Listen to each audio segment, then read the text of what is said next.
Et je ne vous cache pas que je suis content de reprendre la série dans l'évangile de Matthieu, nos études qui ont commencé depuis un moment maintenant. Et aujourd'hui, c'est le premier sermon sur le sermon sur la montagne, justement. La première prédication sur ce passage de l'évangile de Matthieu, chapitre 5.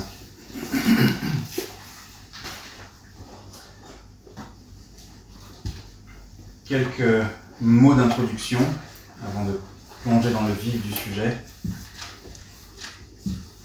Mais avant ça, je vais courtement prier et demander à Dieu de nous aider à être attentifs et de m'aider à être clair pour vous être utile. Père, s'il te plaît, accorde-nous d'être attentifs à ta parole, une écoute religieuse et pieuse, et profonde et sincère. Parce que tu as les paroles de la vie éternelle. Et nous avons tant besoin que tu nous réveilles de notre naturelle somnolence. Oui, accorde-nous par ton Saint-Esprit que nous comprenions ce que tu veux nous dire ce matin. Et que, en comprenant ce que tu veux nous dire, nous sachions comment mieux diriger nos pas jusqu'à la cité céleste. Merci pour Jésus. Merci pour son enseignement. Et aide-moi à y être fidèle. C'est de toi que nous viennent tout bienfait et tout don parfait. C'est pourquoi nous t'avons prié. Amen.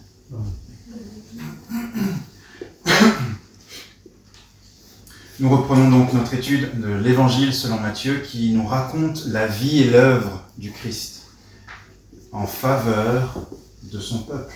Ce peuple qu'il est venu sauver du péché et du jugement de Dieu comme l'ange Gabriel l'a annoncé à Joseph. Il dit à Joseph, vous l'appellerez Jésus car c'est lui qui sauvera son peuple de leurs péchés. Matthieu, l'évangéliste, inspiré par l'Esprit de Dieu, nous apprend un certain nombre de choses concernant le Christ. Et c'est l'avantage d'étudier ensemble l'évangile de Matthieu, c'est de mieux connaître qui est Jésus. Car la vie éternelle commence par le fait de connaître Dieu et Jésus-Christ qu'il a envoyé, n'est-ce pas? Matthieu nous apprend notamment dans son livre que Jésus, le Christ, est le descendant promis à David, promis par Dieu à David et à Abraham. D'une part, en tant que fils d'Abraham, il est celui qui doit apporter la bénédiction et le bonheur à des hommes et des femmes de tout peuple et de toute nation. C'est ce que Dieu avait dit à Abraham. Je t'enverrai un descendant, je te donnerai un descendant par lequel toutes les nations seront bénies. Et nous savons évidemment que cette bénédiction est reçue par tous ceux qui croient en ce descendant d'Abraham, à commencer par Israël. La bénédiction divine est le bonheur d'être pardonné par Dieu, d'être déclaré juste malgré notre injustice. La bénédiction d'être acquitté devant le jugement de Dieu par pure bonté divine et la pure grâce qui se trouve en Jésus-Christ, le sacrifice parfait. En tant que fils de David, d'autre part, il est donc descendant du roi David et lui-même est roi, celui que les prophètes avaient annoncé. Les prophètes ont parlé d'un roi qui devait descendre de David et qui devait régner sur les nations entières, à commencer aussi par Israël. Et son règne, Dieu nous le dit dans sa parole, est un règne de justice parfaite, de paix complète, pour tous ceux qui joyeusement se soumettent à lui. Et contrairement au règne de David, le règne du Christ sera un règne sans fin lorsqu'il reviendra. Les dernières fois, nous avons vu le début du ministère du Christ, le début de sa mission publique, et on a vu que c'est à la suite de Jean-Baptiste, notamment, qu'il commence à prêcher ce message de la repentance. Repentez-vous, car le royaume de Dieu s'est approché. Et on avait un peu résumé la méthode de Jésus qui est, on l'a dit, c'est le maître pêcheur d'hommes. Il attrape, n'est-ce pas, les hommes dans son filet pour les sortir de l'eau boueuse et misérable du péché et les ramener dans sa barque, symboliquement, jusqu'au ciel. Et on avait résumé sa méthode en disant que Jésus allait de lieu en lieu, disant la vérité et faisant le bien. Disant la vérité et faisant le bien. La vérité, c'est ce message. Repentez-vous, changez, parce que vos péchés, vos attitudes vous ont attiré la colère de Dieu. Mais Dieu, le roi des rois, dans sa grande bonté, vous offre l'occasion de la paix. Et en plus de dire la vérité, il faisait le bien, guérissant toutes les maladies, chassant les démons, etc. Oui, le Christ est un gagneur d'âme, et ceux qui le suivent deviennent aussi, d'une façon ou d'une autre, des gagneurs d'âme, ou bien par la prière, ou bien par la parole, ou bien par l'exemple de leur vie. Mais voilà que, et on l'avait vu la dernière fois aussi, le bien que Jésus fait attire de grandes foules. Imaginez-vous, vous êtes dans une région où vous entendez parler d'un homme qui est capable de guérir toutes sortes d'infirmités.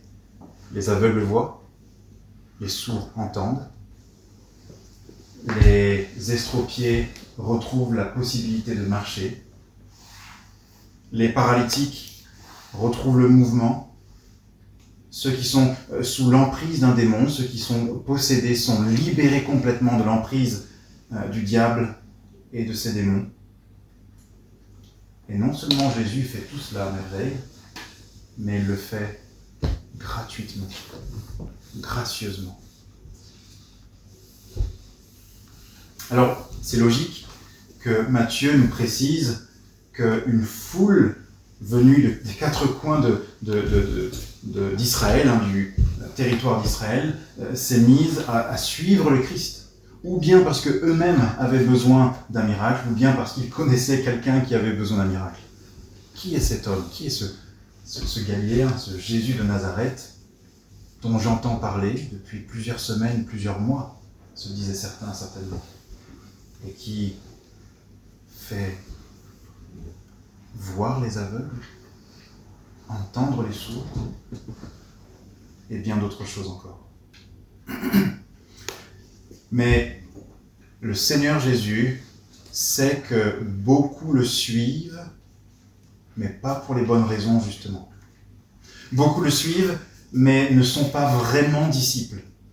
Ils le suivent pour le bien qu'il fait, mais pas pour la vérité qu'il dit.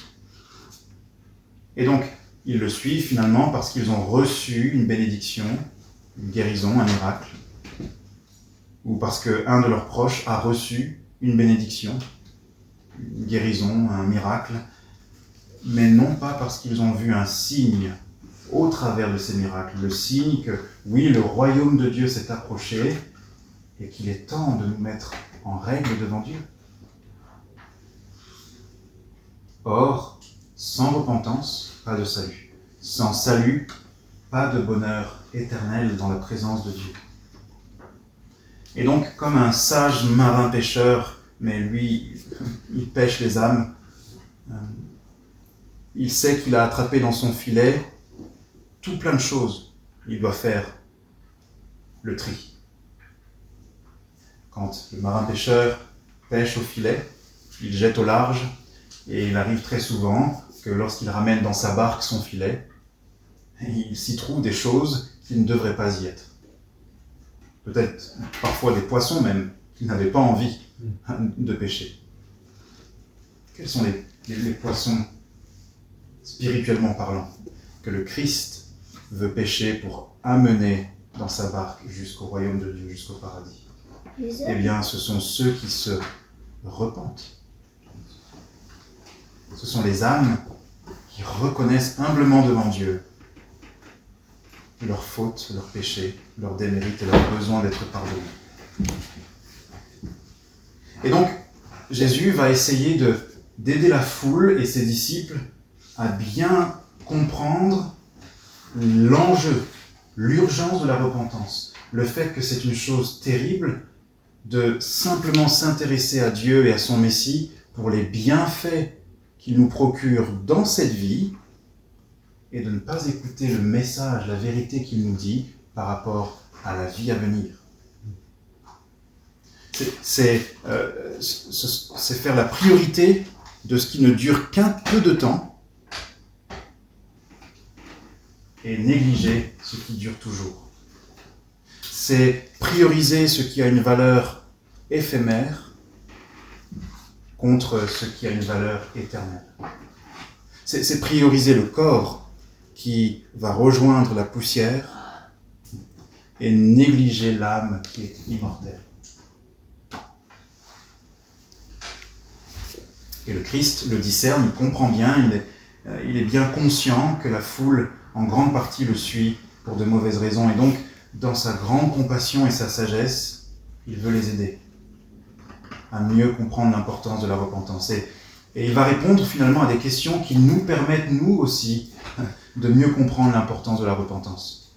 Des questions comme, à quoi ressemblent ceux qui se repentent? Comment est-ce qu'on les reconnaît? Ceux qui se sont vraiment repentis. Et du coup, comment puis-je moi-même savoir si, aux yeux de Dieu, aux yeux du Christ, je suis vraiment repentant? Autre question à laquelle le Christ, dans ce discours qui est du chapitre 5 au chapitre 7, autre question à laquelle il répond, qu'est-ce qui fait la joie de ceux qui se sont vraiment repentis? Qu'est-ce qui les réjouit vraiment? Qu'est-ce qui les motive? Il en parle. Quelle est leur relation avec Dieu? Quelles sont leurs priorités dans la vie? Quel avenir leur est réservé par Dieu? Et enfin, comment un disciple authentique de Jésus donc se reconnaît. Et je vous pose la question, comment est-ce que vous y prendriez pour faire comprendre à cette foule qu'ils ont tort de prioriser les bénédictions temporaires et de négliger le salut de leur âme éternelle, alors que Jean-Baptiste et le Christ ensuite a prévenu, repentez-vous car la colère de Dieu est déjà allumée. Dieu est déjà prêt à faire tomber la hache sur les arbres et à couper tout arbre qui ne porte pas de fruits. C'est-à-dire toute âme ne se repent pas pour vivre enfin pour Dieu. Comment auriez-vous procédé? Qu'est-ce que vous auriez utilisé comme argument?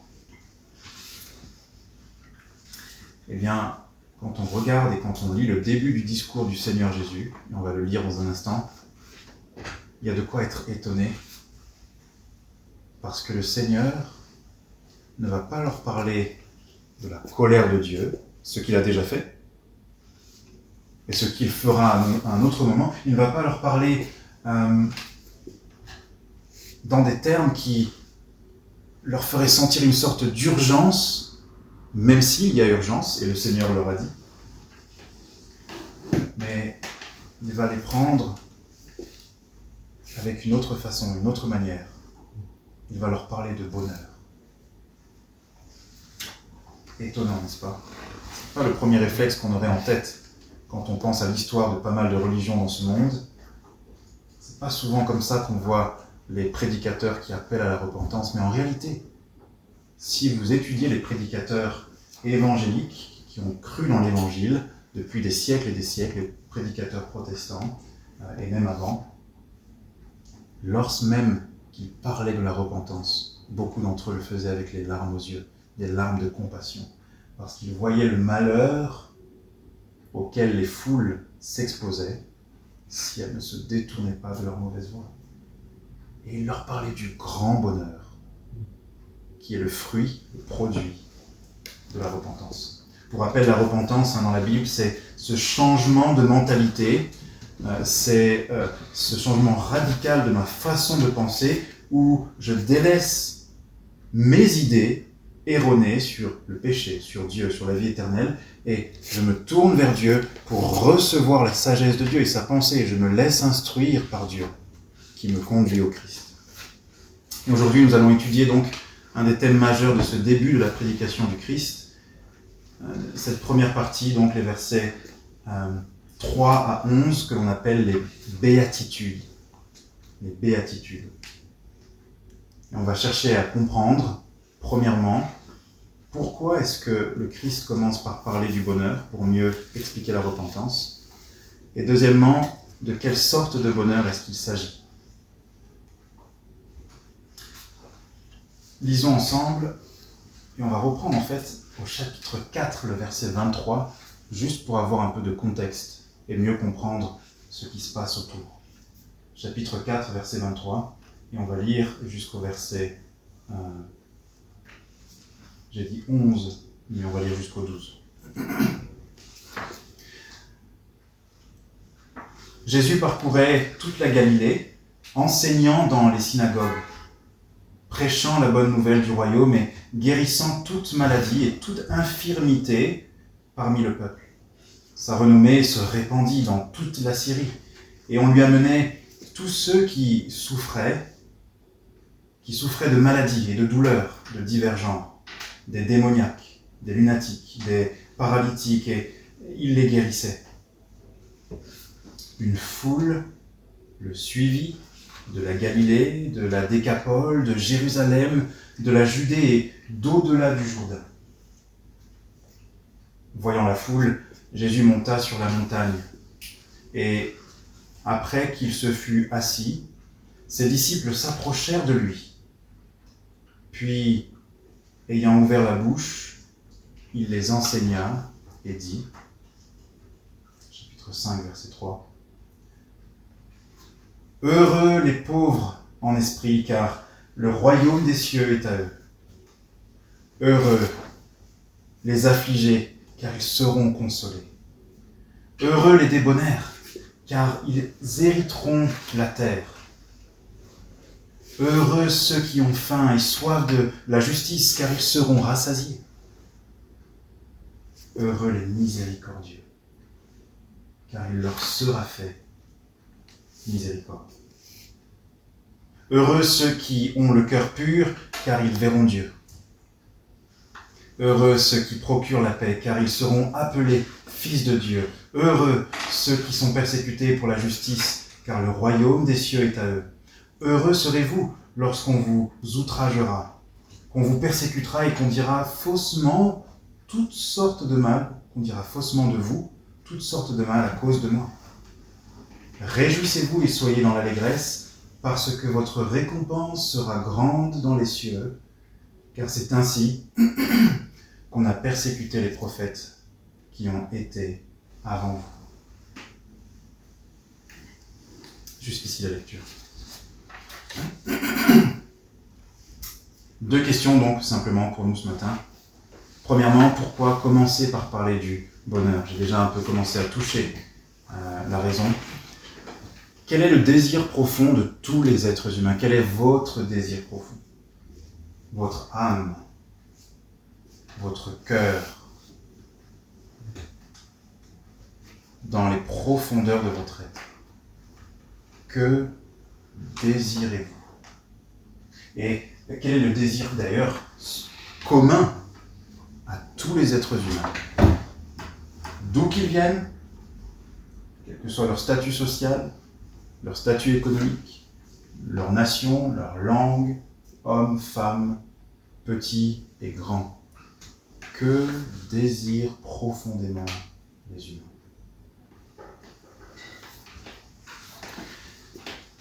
Tout être humain désire être heureux. Heureux du vrai bonheur. Heureux d'un bonheur qui non seulement nous donne une paix, mais nous donne une paix qui nous semble durable. Un bonheur qui nous tranquillise dans notre conscience. Un bonheur qui nous réjouit et nous tranquillise dans nos inquiétudes. Tout être humain peut être heureux. Et c'est ce désir qui fait que, dans le texte que nous avons lu, une grande foule se met à suivre Jésus. La maladie arrive et elle met un coup, n'est-ce pas, dans une certaine mesure, à notre bonheur. la souffrance, la mort, les attaques démoniaques et d'autres difficultés de la vie quotidienne sont tout autant de malheurs, des choses qui vont à l'encontre de l'épanouissement humain. Et depuis toujours, l'être humain cherche à remédier à toutes ces difficultés, à tous ces malheurs, parce que l'homme veut être heureux. Il veut vivre, oui. Mais il ne veut pas vivre malheureux, il veut vivre heureux. Et lorsque le Christ vient et qu'on réalise qu'il a le pouvoir de régler tous ces problèmes-là et bien d'autres, et qu'il le fait gratuitement, ce serait une folie, n'est-ce pas, de ne pas aller vers lui et de ne pas le suivre, au moins de loin, le suivre pour un temps. Et une foule, donc, logiquement, s'amasse autour de lui. Mais Jésus n'est pas simplement venu faire le bien, faire du bien. Et en réalité, la Bible nous l'enseigne clairement, et le Christ le dira aussi, à un autre endroit. Les guérisons et les miracles qu'il a accomplis ont toujours été des œuvres de compassion qui avaient pour but d'aider les hommes à mieux prêter attention à son message. Autrement dit, le Christ est venu plus pour enseigner que pour faire du bien. Il a fait le bien, parfaitement. Il a aimé son prochain comme lui-même, comme aucun autre être humain n'a pu le faire. Il était sans défaut, sans péché. La compassion et l'amour parfait, la charité incarnée. Mais le Christ lui-même le dit, il est venu dans le monde pour enseigner, pour rendre témoignage à la vérité. Et cette vérité, c'est celle qu'il a prêchée à la suite de non seulement les prophètes de l'Ancien Testament, mais de Jean-Baptiste. Si les hommes ne se repentent pas, ils n'entreront pas dans le royaume de Dieu à la fin des temps. Ils seront malheureux pour toujours. Autrement dit, nos malheurs nombreux ont pour source commune le péché. Et Christ ne veut pas s'occuper simplement des symptômes en rallongeant de quelques années nos vies, en améliorant extérieurement nos conditions d'existence dans ce monde, mais en négligeant ce qui est à la source de nos difficultés, de nos tristesses, de nos souffrances, de nos craintes paralysantes. Non, le Seigneur Jésus est bien plus sage et bien plus compatissant que ça. Il veut aller à la racine. Et à la racine se trouve le problème du péché, d'où l'insistance sur la repentance, le changement radical de mentalité pour nous tourner vers Dieu. Et beaucoup pensent être heureux dans ce monde, beaucoup pensent avoir déjà trouvé le bonheur parfait, et ils se disent donc inconsciemment qu'ils sont en paix avec Dieu. Simplement parce qu'ils ont reçu quelques bénédictions dans cette vie, un travail, une famille, la santé, la guérison, je le disais peut-être, une protection de tel ou tel accident. Ah, mais je suis béni, disent-ils. Regarde ma vie. Alors qu'en réalité, tant qu'ils ne se sont pas repentis, la colère de Dieu, dont Jean-Baptiste a averti, est toujours allumée contre eux. Et ce matin, elle est allumée contre quiconque ne serait pas en paix avec Dieu par la repentance. Non seulement dans ce lieu, mais sur toute la face de la terre.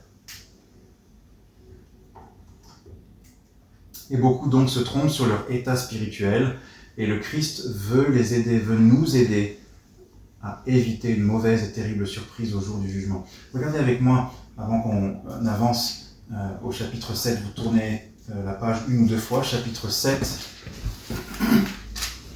ou sinon vous pouvez juste écouter. À la fin de ce discours de Jésus, on a commencé à lire le début, où Jésus dit « Heureux, heureux, heureux », et à la fin de ce discours, donc 2 chapitres plus loin, écoutez ce que le Christ dit à partir du verset 21.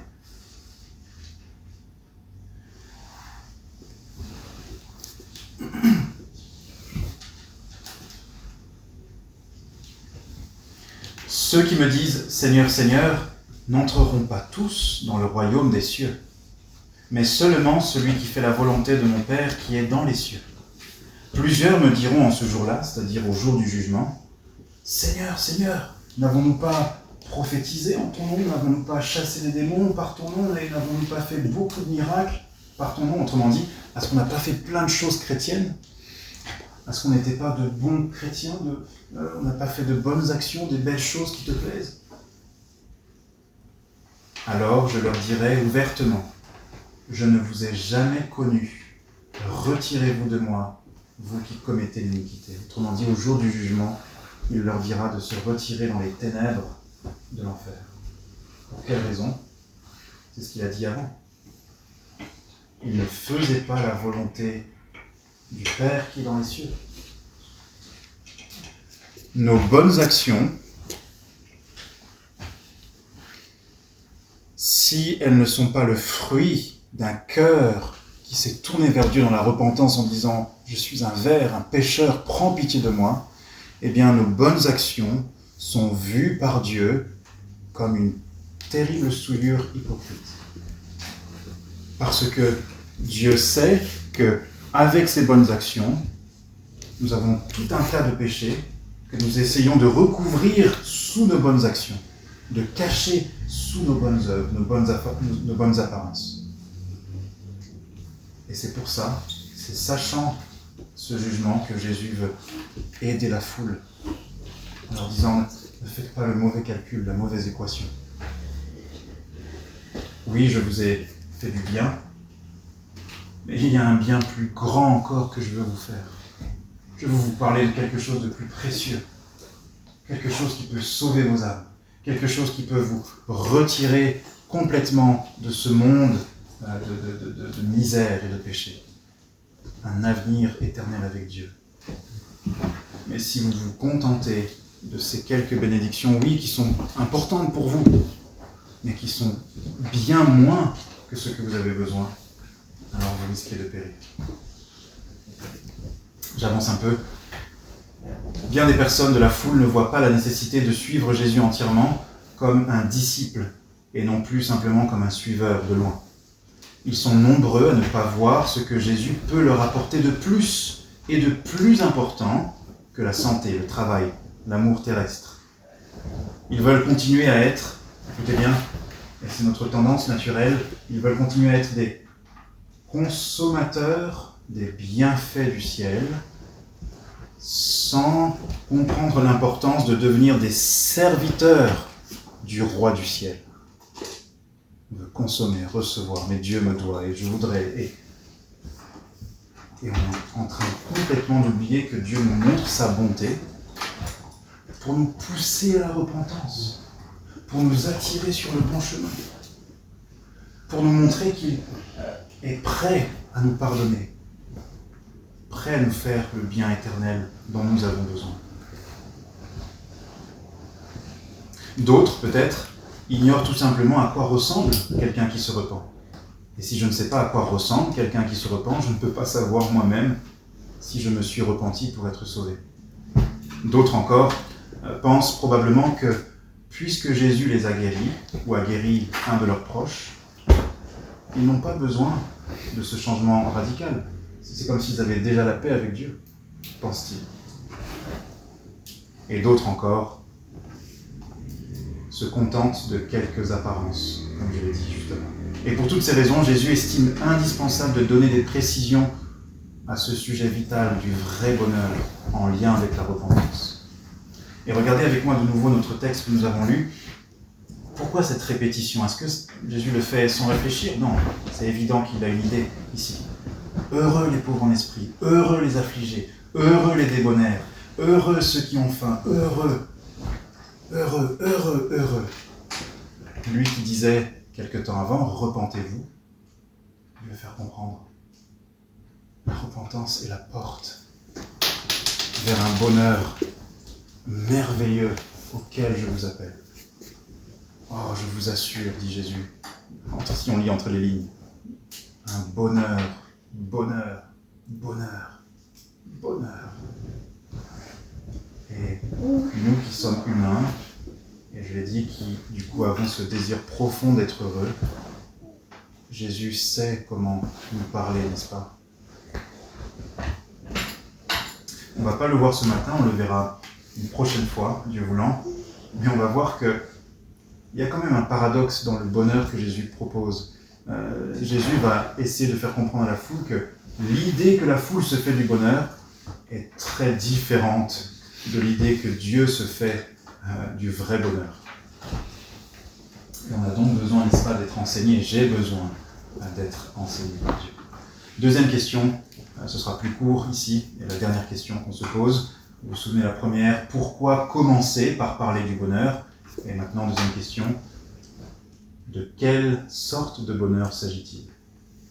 Pourquoi commencer par parler du bonheur? On l'a dit, c'est parce que le bonheur est le fruit de la repentance. Et par ce message, le Christ veut faire comprendre aux foules, venez, il y a plus encore, mieux. Maintenant, de quel bonheur s'agit-il? Eh bien, voilà ce que le Christ déclare de la part de Dieu. Il dit, mes disciples authentiques, c'est-à-dire ceux qui ne sont pas juste dans la foule, mais qui sont sortis symboliquement de la foule pour s'approcher de moi, ceux qui ont accepté d'être mes disciples, sont les vrais gens heureux. Devant Dieu, aux yeux de Dieu, aux yeux du Christ. Oh, ce sont eux les bienheureux. Les bienheureux. Et c'est fort que Jésus le dise. Et c'est un encouragement pour tout chrétien ici, et j'aimerais m'adresser à toute personne chrétienne ce matin. Le Christ est en train de vous donner l'occasion de ne pas être découragé quand votre vie ne ressemble pas du tout à la vie des gens du monde, qui ont une vision du bonheur tout à fait différente, au point peut-être même de moquer le bonheur chrétien, de le caricaturer, de le négliger. Et on en viendrait à se demander, mais finalement, oui, tout le monde fait différemment. Mais Christ l'a dit, beaucoup, n'est-ce pas, auront une mauvaise surprise au jour du jugement. Ce n'est donc pas le nombre qui fait la vérité. Ça n'a jamais été le nombre qui a fait la vérité. Mais c'est la parole de Dieu qui nous révèle ce qu'est la vérité. Alors de quelle sorte de bonheur il s'agit? Le texte ici rend le mot makarios en grec par heureux, ou bienheureux. Ce terme en grec, makarios, traduit par heureux dans nos traductions, ou bienheureux dans de vieilles traductions, ça désigne un bonheur immortel, un bonheur indestructible.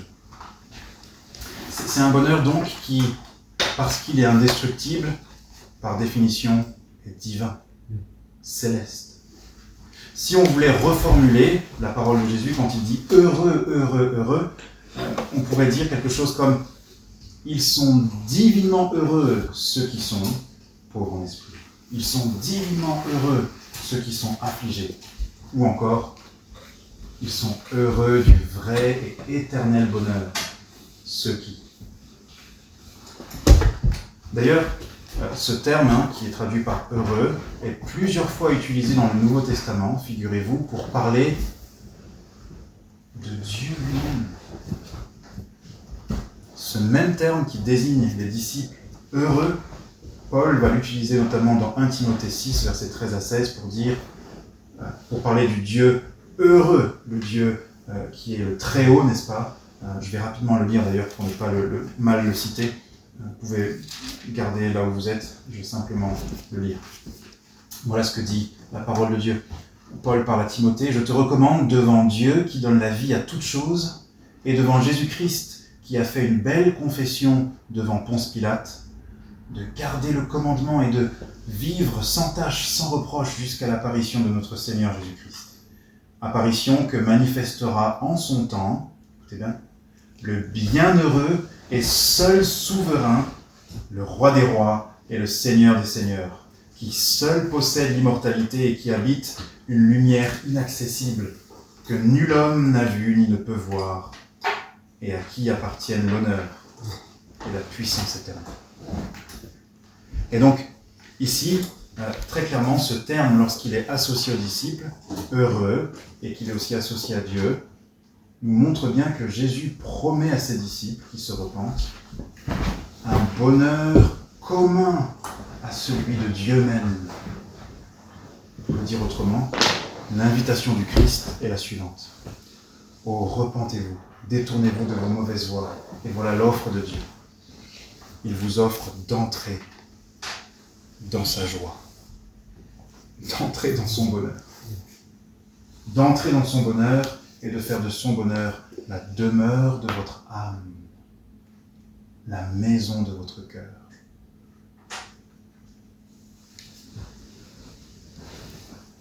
Clairement donc ce bonheur, de quoi s'agit-il? C'est un bonheur divin, éternel, indestructible.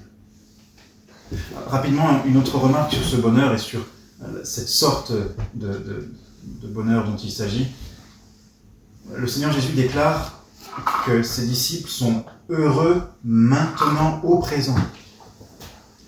Le bonheur dont Christ nous parle n'est pas simplement quelque chose de futur, ça l'est. Et dans le futur, quand Christ reviendra dans le royaume, ce bonheur aura atteint le sommet. Mais dans cette vie déjà, regardez avec moi le verset 3. Heureux les pauvres en esprit, car le royaume des cieux est à eux. Pas simplement sera à eux, mais il est à eux. Autrement dit, c'est comme si Christ dit, je vous donne déjà un gage. C'est-à-dire, je vous donne déjà une assurance. Je vous donne un prépaiement de ce que Dieu vous offre gratuitement par grâce. Vous n'avez pas mérité, mais Dieu est si bon. Ce roi céleste est si bon. Il ne veut pas juste effacer vos fautes. Il ne veut pas juste effacer votre dette, mais remplir votre compte en banque spirituelle des richesses du royaume de Dieu.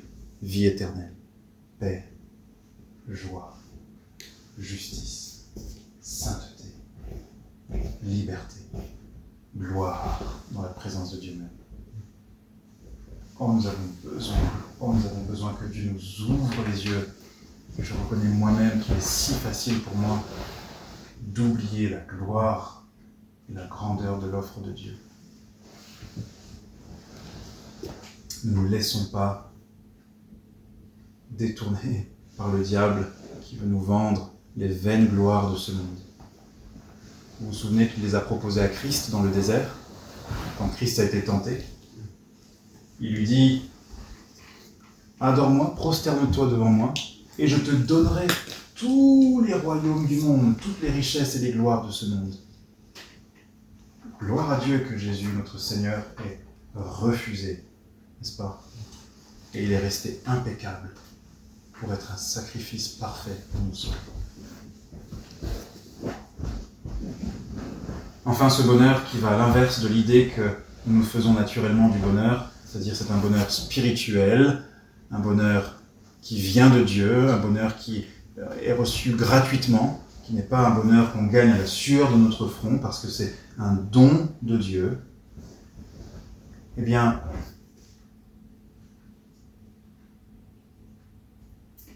je reviens rapidement une autre fois. Oui. Est-ce que vous diriez naturellement, et là c'est une question de réflexion pour nous, est-ce que vous diriez naturellement que cette description serait la description du peuple béni par Dieu, du peuple heureux à l'infini? On va regarder rapidement les descriptions, je ne vais pas faire de commentaires longs, mais posez-vous cette question. Si quelqu'un vous demandait à quoi ressemble le peuple que Dieu bénit, à quoi ressemblent les hommes et les femmes, c'est quoi leur vie, les hommes et les femmes qui se sont repentis et que Dieu dit « À cela, je vais déverser mes trésors éternels de bénédiction sur eux. » À ce qui ressemblerait à la description que vous avez ici. Écoutez à nous. Heureux, pauvre en esprit. Parce que notre monde ne nous dit pas « Non, le bonheur, c'est d'avoir le torse bombé, la tête relevée, d'être fier et de ne pas s'excuser. » Christ dit heureux et pauvre en esprit. Ensuite, heureux les affligés. Les affligés, heureux les affligés. Ceux qui sont endeuillés.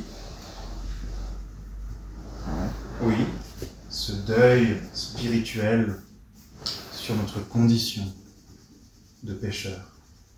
Jésus dit, ça, c'est une source de bonheur. Alors que notre monde dit, arrête de te culpabiliser. Si tu veux vraiment être heureux, arrête de te culpabiliser. Autrement dit, le monde nous dit, voile-toi la face. Et Jésus dit, non. Si tu es profondément attristé, oh, tu as reçu un vrai cadeau de Dieu. Ça veut dire qu'il t'a ouvert les yeux et que tu es prêt maintenant à marcher dans le chemin qui mène au vrai bonheur éternel. Heureux les débonnaires, les doux. Dans notre monde, nous disons plutôt heureux les forts. Ceux qui obtiennent ce qu'ils veulent, quand ils veulent, comme ils veulent. Heureux ceux qui ont faim et soif de la justice. Aujourd'hui, on est à une époque où, plus que jamais, on met en avant ceux qui réussissent en trichant. Réussissent avec audace, avec la limite de la loi. Heureux les miséricordieux, ceux qui sont profondément pris de compassion. Et aujourd'hui, quel est le mot d'ordre ? Nous ne pouvons pas accueillir toute la misère du monde, partout. Et je ne dis pas ça pour dire que je suis en train de faire de la politique, je suis ni de gauche ni de droite. Mais je veux quand même aborder le sujet. Nous ne pouvons pas accueillir toute la misère du monde, mais chaque année, des milliards circulent dans les banques européennes, entre les entreprises, etc., etc. On se demande pourquoi faire. Et il continue d'y avoir, même dans nos pays européens, des gens qui continuent de ne pas avoir de logement, de travail et de quoi manger. Non, le problème n'est pas d'accueillir toute la misère du monde, le problème est la question de la vraie miséricorde. C'est un prétexte bien souvent quand les nations disent « Mais on doit d'abord s'occuper des nôtres ». Parce que la réalité, c'est que si on faisait des murs et que personne ne pouvait voir ce qui s'y passait, il y aurait encore plein de pauvres, plein de nécessiteux, plein de misérables, à côté desquels on passe simplement en disant « Bah, il avait qu'à ». Et Jésus dit « Non, non, heureux les miséricordieux ». Je suis en train de faire plus que ce que j'avais prévu. Et donc, vous avez compris l'idée, je m'arrête là, je ne fais pas les autres. Arrivons à une conclusion. Je crois qu'on peut tirer des leçons importantes ici de ce qu'on a vu.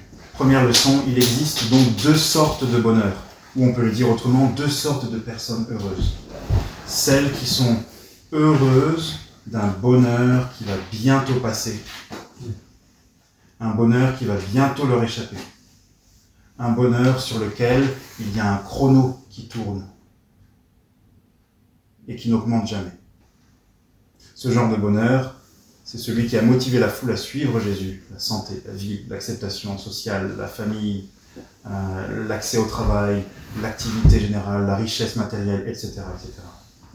Et toutes ces choses que j'ai citées ne sont pas des péchés.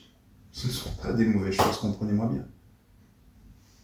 Mais elles deviennent mauvaises si on les place en numéro 1, alors qu'elles ne sont que le fruit de ce qui est le bonheur numéro 1, qui est le bonheur d'être à Dieu, racheté par Dieu, pardonné par Dieu. Donc deux sortes de bonheur, c'est ce que ce texte nous apprend ici. Un bonheur qui dure, c'est le deuxième bonheur. Et les personnes qui sont heureuses de ce bonheur sont conscientes d'avoir une grâce spéciale, particulière, qui n'est pas commune. Tout le monde n'en fait pas l'expérience, mais ceux qui en font l'expérience ne finissent jamais de se réjouir de ce bonheur. Et ce bonheur n'est suivi d'aucun bonheur. Et il y a aussi un chrono sur ce bonheur, mais il ne descend pas vers le zéro. Il monte vers l'infini, la vie éternelle. Deuxième leçon, Jésus nous révèle et nous montre quel est le projet de Dieu pour ceux qui se repentent et deviennent disciples. souvent, c'est tellement la pensée qu'on a dans ce monde et dans notre époque, on se dit, oh la religion c'est austère. Si je deviens religieux, si je deviens croyant, pratiquant, si je deviens ci ou ça, au revoir la joie. Et Jésus, par sa déclaration, heureux, heureux, heureux, il est en train de nous montrer que c'est une erreur de penser que s'approcher de Dieu par l'évangile, c'est la fin du bonheur. Alors il y a de fausses religions dans le monde qui volent le bonheur, ça existe. Mais ce Christ-là n'est pas de ce type. Il n'est pas de ce genre. C'est un projet de bonheur, dit Dieu au peuple d'Israël dans l'Ancien Testament. C'est un projet de bonheur que j'ai formé pour vous et non pas de malheur. Et Dieu ne change pas. Et à son nouveau peuple, qui vient de toute nation, Dieu dit « Heureux, heureux, heureux êtes-vous si vous écoutez mon Fils. » Et donc c'est une contradiction dans un sens de se dire chrétien et en même temps de ne pas faire l'expérience d'une joie profonde et paisible. Avant-dernière leçon, si à vos yeux vous soumettre à Dieu et à son Messie représente quelque chose de repoussant, de triste et de rabat-joie, alors il est très probable, comme Paul le dit dans son épître aux Corinthiens, que le diable vous ait joué un tour. Satan, depuis toujours, depuis le Jardin d'Éden, cherche à convaincre les êtres humains que ça ne vaut pas la peine de servir Dieu parce que ce n'est pas un maître généreux. C'est ce qu'il a dit en substance, finalement. Si on lit entre les lignes à Adam et Ève. Quoi ? Dieu vous a interdit de manger de tous les arbres du jardin ? Premier mensonge. Non, Dieu l'a interdit qu'un seul. Ah, mais Dieu sait que le jour où vous en mangerez, vous deviendrez comme Dieu et vous ne mourrez pas. Vous ne mourrez pas. Deuxième mensonge. Dieu donc est dépeint par Satan comme ce maître tyrannique, sévère à l'extrême, qui veille sur nous au cas où nous serions heureux. Et si nous sommes heureux, il intervient pour nous enlever. Est-ce que c'est vraiment le Dieu que le Christ nous révèle ? Heureux, heureux, heureux. Il va jusqu'à mourir à la croix. Si ça, c'est pas une preuve d'amour et de générosité sans fin, sans borne, sans limite, alors je n'en connais pas. Et je m'arrêterai là pour ce matin. On a suffisamment de matière, je pense, pour les jours à venir et méditer. Prenons un temps de prière en réponse à l'enseignement. Et on chantera un dernier chant pour conclure le culte avec la bénédiction qui sera lue dans Ésaïe 55.